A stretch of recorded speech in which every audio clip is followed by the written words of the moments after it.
Welcome to the Daily Insight. I'm JC, your host, and today has been a weird day. It was one of those days that... Let's go. There's not a man that I fear. There's nobody here that can stop me. Cause I'm in a league of my own, kid. Y'all can just sit back and watch me. They know who I am, they can't even... Starts out very strong. I got up at 6:30 in the morning and jumped right into work. I got a bunch of really solid work time in. Caitlin and Chase slept in a little bit until about 7:30, and I was really able to harness some of that really quiet time, which I cherish so much. It's one of those times where you get to just work and you get to kind of think and brainstorm, and there's no distractions, which feels amazing. And then I went on this absolutely incredible run where I got to connect with so many different people. It was one of those things that, before the run, I hit the publish button on one of my Instagram posts, and it was one of those posts that I was offering my services. And immediately, as soon as I posted that video, I got a text message from one of my buddies, and what I was offering in that post was essentially offering my services and teaching people how to become financially free. And it was one of those things that was really scary to me. It was one of those events in my life where I was going to be vulnerable for a few minutes, and it was nerve-wracking. I've never done that before. I've always, I've sold products before. I've offered, golf tournaments and free things, but it was always a very clear proposition, and it was a very clear sales pitch. Where I was offering my knowledge, and it was more or less the product was me. I was selling myself, and that was scary. But in all retrospect, I've been selling myself for a majority of my life. And when I was talking to my wife about it, she goes, "Well, why not? Why would you not put this out there?" And it was one of those things that, it was more about me than anyone else. And it would have been really selfish for me not to post that and not offer my services and not have that immediate connection with one of my buddies who was searching for, some need. And they were looking for a direction in their life. And I think I'm going to be able to help them, which feels amazing. It absolutely feels incredible. And the day was, kind of odd. And when I went out for the run, the goal was to essentially put the post out on Instagram, let it grow organically, and then, kind of think about it on my run. One of the greatest thing about doing long distance running is you get a lot of time to think, and you get a lot of times, to wear yourself out. This morning at, 8:30, 9 o'clock in the morning was, 88 degrees, 90 degrees, 92 degrees, and it was just hot and sweaty and muggy, and you just kind of had to work through some stuff. And it really, it allows me to clear my head, but also, most importantly, it allows me to really get a solid focus on what, I'm doing in my life, and be able to rethink the things that I've done. And today I was thinking about that post. I was thinking about that offering my services, offering my, the things that I've done in my life to you, the audience, to you, the follower, to you, the subscriber, to you, my buddy, friend, my pal. And it felt good. I came back, and on the run, I had a couple calls with a couple buddies, and that was super important. That was one of the things that got a lot of good feedback. And sure enough, I arrived to the hotel, and we had lost power. And so I just ran 5.5 miles. It was 90+ degrees. I am covered head to toe with sweat, sweating so much that the inside of my socks were wet. Okay, that's how much I was sweating. And sure enough, the power's off. No air conditioner, which means the water heater and the water pump doesn't work to our hotel. So I had to jump in the pool and make a decision. We had no internet, we had no service, so it was either I could work in my notebook, or I could not work at all. And I decided to make it a family day. So we went to the beach. And we had an opportunity to meet a bunch of cool people, which in retrospect was way more valuable than what I would have been doing sitting in front of my laptop. And that felt amazing. I wasn't able to get out as much content, but I was able to document, and I was able to kind of articulate and formulate what my action is here in the next 6 to 9 months, which felt really, really good. And then we came back and, we had dinner and, went through our normal procedure of, showering off all the sand, and thank goodness the air conditioner turned back on. We have reception, we've got internet. It feels amazing, which is incredible.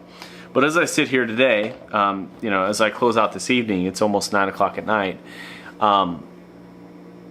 I turned to my book that I bought in Playa del Carmen for 40 pesos, which is about, I want to say it's like $2, $1.75, $2. And but I bought this book, Rich Dad Poor Dad, which I highly recommend anyone that's looking to change their mindset to buy this book. It's something that I read it, probably 6-7 years ago, and it really changed my entire outlook on life. And it gave me some foundations that I didn't have before when it comes to financial stuff, investing. These 4 quadrants when it comes to investing, employment, businesses, owners, that kind of stuff. And it's a really good mindset shift that you'll make. And I opened this book up, and the greatest thing about buying used books is they sometimes come pre-highlighted, which I love. I absolutely love that. It's one of those things that I typically don't highlight my books because I like to try and keep them intact as they were delivered. I typically make my own notes in my own notebooks, and then I usually share those notebooks in like a Google Drive. If someone wants my notes, I usually can email them pretty quick. So if you want my notes from this book, just leave a comment below, send me your email address, and I'll ship them over to you. But it was one of those things that I opened up to one of the very first highlighted sections of this book, and it hit me immediately, this quote, because it was one of those quotes that will stick with you the rest of your life. And it's this. I'm going to read a quick passage for you, and it says, for example, one dad had a habit of saying, "I can't afford it." The other dad forbade those words to be used. He insisted I ask, "How can I afford it?" One is a statement and the other is a question. One lets you off the hook and the other forces you to think. My soon-to-be rich dad would explain that by automatically saying the words, "I can't afford it," your brain stops working. By asking the question, "How can I afford it?" your brain is put to work. He did not mean that you should buy everything you want. He was fanatically about exercising your mind, the most powerful computer in the world. He'd say, "My brain gets stronger every day because I exercise it. The stronger it gets, the more money I can make." He believed that automatically saying, "I can't afford it," was a sign of mental laziness. And this passage it's probably one of the most important passages in the book. It's one of those rules that I have in my life now, where you're not allowed to say can't. You're not allowed to say shouldn't, and you're not allowed to say why. And it's a mindset shift, and it's one of those things that pops up often. Previously in my life, where I would immediately dismiss things. And when you say I can't afford something, or I can't do something, or I can't have this, or I can't have that, or I can't make this amount of money, you really limit yourself. You limit yourself, and it really shuts everything down, and it doesn't allow the possibility of improvement. And it's one of those things that I asked myself a couple years ago when we wanted to travel full time, and the ideology was we got to rent our house out, and we got to put in the systems and processes in place so that we can travel the world without having to be here 100% of the time. And we went into this mindset shift of how do we do this, and why not do it? And we can do this. We just got to figure it out. And did it struggle? Was it perfect? Absolutely not. But it was one of those things that if we would immediately said, "Hey, we run a real estate business, we can't manage it remotely," then we would have cut it off right there. We would have not had a further discussion. Where if you add the indication that how can I afford it? How can we make this work? How can we put the systems and processes in place where we can go and do this lifelong goal of traveling full time? It opens you up to some of the realities and the possibilities of life. And your brain, like it read in the book, it gives you that permission, but it also gives you permission to start working on that problem and solving those problems. So today on today's Daily Insight, I want to recommend something to you.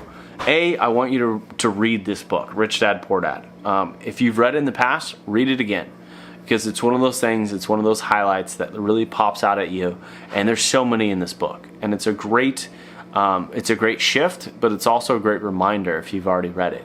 If you haven't read it, I will link it below. I will link it in our Amazon store. It's an affiliate link. You don't have to use the affiliate link if you don't want to. You can just Google Rich Dad, Poor Dad. You can get this book relatively cheap, if not for free. There's a bunch of copies. It was one of the best sellers for a long time. So that's your assignment today, and that was your Daily Insight. So until next time, we will speak to you very, very soon, probably as soon as tomorrow. So have a great evening, have a great day, have a great morning, and do what you can do. And if you can't do it, change your mindset and figure out how you can do it. Till tomorrow, have a great night. Cheers. Let's go.